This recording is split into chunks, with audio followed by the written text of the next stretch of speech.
ఆంధ్రప్రదేశ్లోని పిఠాపురం నియోజకవర్గం ఇప్పుడు రాజకీయ ఉద్రిక్తతలకు కేంద్ర బిందువుగా మారింది. టీడీపీ కార్యకర్తలు ఇటీవల జనసేనాని ఎమ్మెల్సీ నాగబాబు పర్యటనను అడ్డుకునే ప్రయత్నం చేయటం, ఆయనపై వ్యతిరేక నినాదాలు చేయటం రాష్ట్ర రాజకీయాల్లో కలకలం రేపింది. ఈ ఘటనల వెనుక టీడీపీ రాజకీయ డ్రామా ఆడుతోందా? జనసేన అధినేత పవన్ కళ్యాణ్ క్రేజ్ను తగ్గించేందుకు, ఆయనను మెయిన్ స్ట్రీమ్ రాజకీయాల నుంచి దూరం చేసేందుకు ఈ వ్యూహం రచిస్తోందా అనే ప్రశ్నలు తెరపైకి వస్తున్నాయి. ఈ వివాదంలో టీడీపీ అధినేత చంద్రబాబు నాయుడు పాత్ర ఏమిటనే చర్చ కూడా జోరందుకుంది. పిఠాపురంలో ఇటీవల నాగబాబు రెండో రోజు పర్యటన సందర్భంగా టీడీపీ కార్యకర్తలు ఆయనను అడ్డుకున్నారు. కుమారపురంలో సీసీ రోడ్ల ప్రారంభోత్సవానికి వెళ్లిన నాగబాబును చూసి జై వర్మ, జై టీడీపీ అంటూ నినాదాలు చేస్తూ టీడీపీ కార్యకర్తలు బలప్రదర్శన చేశారు. ఈ కార్యక్రమానికి మాజీ ఎమ్మెల్యే ఎస్వీఎస్ఎన్ వర్మను ఆహ్వానించలేదనే కారణంతో వారు ఆగ్రహం వ్యక్తం చేశారు. జనసేన కార్యకర్తలు జై పవన్ కళ్యాణ్, జై జనసేన అంటూ ప్రతినినాదాలు చేయటంతో రెండు పార్టీల కార్యకర్తల మధ్య ఘర్షణ వాతావరణం ఏర్పడింది. ఈ ఘటనలో ఒకరినొకరు నెట్టుకోవటం, వాగ్వాదాలు జరగటం వంటి సంఘటనలు జరిగాయి. టీడీపీ కార్యకర్తలు వర్మను మళ్లీ రాజకీయంగా పైకి తేవాలని కోరుకుంటున్నారనే అభిప్రాయం వ్యక్తమవుతోంది. వర్మ 2024 ఎన్నికల్లో పవన్ కళ్యాణ్ విజయంలో కీలక పాత్ర పోషించారని, ఆయన సేవలను గుర్తించాలని వారు డిమాండ్ చేస్తున్నారు. పిఠాపురంలో ఈ ఉద్రిక్తతలను చూస్తే ఇదంతా టీడీపీ ఆడుతున్న రాజకీయ ఆటగా కనిపిస్తోందని కొందరు విశ్లేషకులు అభిప్రాయపడుతున్నారు. జనసేనతో కూటమిలో భాగంగా ఉన్నప్పటికీ టీడీపీ తమ పార్టీ ఆధిపత్యాన్ని చాటుకోవాలని భావిస్తున్నట్టు స్పష్టమవుతోందని చెబుతున్నారు. నాగబాబు పర్యటనను అడ్డుకోవటం, వర్మ పేరును ముందుకు తెచ్చి జనసేన నాయకత్వాన్ని ప్రశ్నించటం ద్వారా టీడీపీ తమ స్థానిక నాయకత్వాన్ని బలోపేతం చేసుకోవాలని చూస్తోందనే వాదన వినిపిస్తోంది. రాజకీయ విశ్లేషకులు దీనిని పవన్ కళ్యాణ్ క్రేజ్ను తగ్గించే వ్యూహంగా అభివర్ణిస్తున్నారు.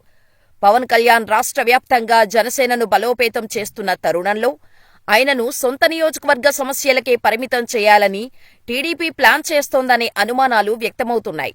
ఈ మొత్తం వ్యవహారంలో టీడీపీ అధినేత చంద్రబాబు నాయుడు పాత్రపై అనేక ప్రశ్నలు తలెత్తుతున్నాయి. టీడీపీ కార్యకర్తలు ఈ స్థాయిలో ఆందోళనలు చేస్తుంటే అది చంద్రబాబు ఆదేశాల మేరకే జరుగుతోందా? తెర వెనుక చంద్రబాబు ఈ వ్యూహాన్ని రచిస్తున్నారా అనే అనుమానాలు బలపడుతున్నాయి.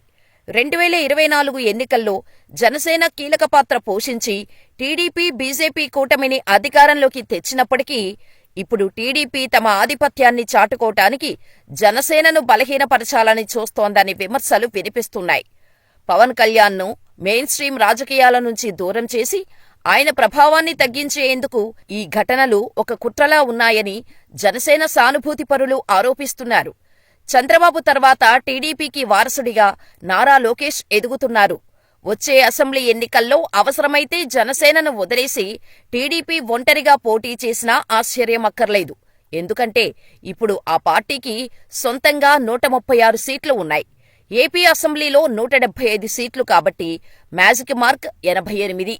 అంతకంటే చాలా ఎక్కువ సీట్లే తమకు వచ్చాయి కాబట్టి నెక్స్ట్ ఎన్నికల్లో ఒంటరిగా పోటీ చేస్తే ఎలాంటి ఇబ్బంది ఉండదని, తద్వారా జనసేనకు సీట్లు సర్దుబాటు అవసరం ఉండదని టీడీపీలో కొంతమంది భావిస్తున్నారు. అందుకే వారు ఎలాగైనా జనసేనను ఎదగనివ్వకుండా అడ్డుకోవాలని ప్లాన్ చేస్తున్నారనే వాదనలు ఉన్నాయి. ఈ క్రమంలోనే పిఠాపురంలో చిచ్చు రగిలిస్తున్నారనే టాక్ వస్తోంది. అయితే ఈ చిచ్చును తాను రగిలించట్లేదని, జనసేనే రగిలిస్తోందని మరికొందరు అంటున్నారు. ఈ ఉద్రిక్తతల మధ్య జనసేన తమ స్థానాన్ని గట్టిగా నిలబెట్టుకునే ప్రయత్నం చేస్తోంది. నాగబాబు పర్యటనను కొనసాగిస్తూ అభివృద్ధి పనులపై దృష్టి సారించటం ద్వారా టీడీపీ ఆందోళనలను తిప్పికొట్టేందుకు ప్రయత్నిస్తున్నారు. వర్మకు ఏ పదవి ఉందని ఆహ్వానించాలి అంటూ జనసేన కార్యకర్తలు టీడీపీ వాదనను ప్రశ్నిస్తున్నారు. పవన్ కళ్యాణ్ సైతం ఈ ఘటనలను సీరియస్గా తీసుకుని పిఠాపురంలో రాజకీయ సమస్యలను సరిచేసేందుకు చర్యలు తీసుకుంటారని ఆయన సన్నిహితులు చెబుతున్నారు. అయితే ఈ వివాదం జనసేనను రాష్ట్ర వ్యాప్తంగా బలోపేతం చేసే పనిని ఆలస్యం చేస్తోందనే ఆందోళన కూడా వ్యక్తమవుతోంది. పిఠాపురం ఘటనలు చూస్తే టీడీపీ, జనసేన మధ్య సఖ్యత కేవలం ఎన్నికల కోసం మాత్రమేనని, దీర్ఘకాలంలో ఈ కూటమి స్థిరంగా ఉండకపోవచ్చని అనిపిస్తోంది. చంద్రబాబు నాయుడు తన రాజకీయ అనుభవంతో జనసేన నియంత్రణలో ఉంచాలని చూస్తున్నారనే అభిప్రాయం బలంగా వినిపిస్తోంది. పవన్ కళ్యాణ్ను పిఠాపురం సమస్యలకే పరిమితం చేస్తే ఆయన రాష్ట్రవ్యాప్త ప్రభావం తగ్గుతుందని, తద్వారా టీడీపీ ఆధిపత్యం సుస్థిరమవుతుందని టీడీపీ వ్యూహకర్తలు భావిస్తున్నట్టు తెలుస్తోంది. అయితే జనసేన ఈ వివాదాన్ని ఎదుర్కొని తమ బలాన్ని చాటుకుంటే ఈ ఘటన పవన్ కళ్యాణ్కు రాజకీయంగా మరింత ఎదుగుదలకు దారితీయవచ్చు. రాబోయే రోజుల్లో ఈ రాజకీయ డ్రామా ఎలా సాగుతుందనేది ఆసక్తికరంగా ఉంది. ఇదిలా ఉంటే మరోవైపు పిఠాపురంలో టీడీపీ నేతలపై పోలీసులకు నాగబాబు ఫిర్యాదు, పార్టీ అధికారంలో ఉన్నా కూడా టీడీపీ నేతలపై కేసులు, కూటమిలో టీడీపీ వర్సెస్ జనసేన, వైసీపీ అనుకూల మీడియాతో పాటు మరికొన్ని సోషల్ మీడియా హ్యాండిల్స్లలో ఈ వార్తలు వైరల్గా మారాయి. ఎమ్మెల్సీ నాగబాబు పిఠాపురం పర్యటనలో స్వల్ప ఉద్రిక్తత చోటు చేసుకున్న సంగతి తెలిసిందే. పోటాపోటీగా టీడీపీ, జనసేన కార్యకర్తలు నినాదాలు చేసుకున్నారు. అది మినహా ఆ విషయానికి పెద్దగా ప్రాధాన్యత ఇవ్వాల్సిన అవసరం లేదు. అయితే ఆ సంఘటనల తర్వాత టీడీపీ నేతలపై కేసులు నమోదయ్యాయని వార్తలొస్తున్నాయి. కేసు పెట్టింది కూడా నాగబాబు అని అంటున్నారు. సాక్షి ఈ వార్తలకు అత్యధిక ప్రాధాన్యత ఇస్తోంది.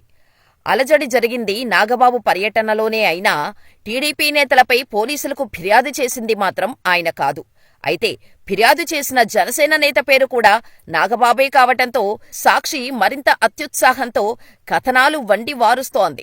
టీడీపీ నేతలపై పోలీసులకు ఫిర్యాదు అందింది వాస్తవమే. అయితే ఫిర్యాదు చేసింది ఎమ్మెల్సీ కొణిదెల నాగబాబు కాదు, మోయిళ్ల నాగబాబు. ఆయన కూడా జనసేన నాయకుడే. ఆయన ఎవరిపై కేసు పెట్టారనేది ఇప్పుడు అసలు ప్రశ్న. ఆరోపణలు ఎదుర్కొంటున్నవారు టీడీపీ నేతలేనా, లేక పసుపు కండువాల ముసుగులో ఉన్న అల్లరిమూకలా? పోలీసు విచారణలో తేలాల్సి ఉంది. నాగబాబు పిఠాపురం పర్యటనలో పలు అభివృద్ధి కార్యక్రమాల్లో పాల్గొన్నారు. అనంతరం ఆయన ప్రత్యేకంగా సీఎం చంద్రబాబుకి, డిప్యూటీ సీఎం పవన్ కళ్యాణ్కు ధన్యవాదాలు చెబుతూ ఓ ప్రెస్ నోటు విడుదల చేశారు.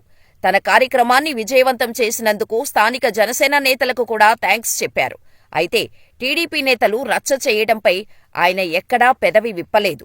నాగబాబు పిఠాపురం పర్యటనలో తనను అడ్డుకొని మోటార్ సైకిల్ అద్దాలు పగలగొట్టారని జనసేన నేత మోయిళ్ల నాగబాబు పోలీసులకు ఫిర్యాదు చేయడం విశేషం.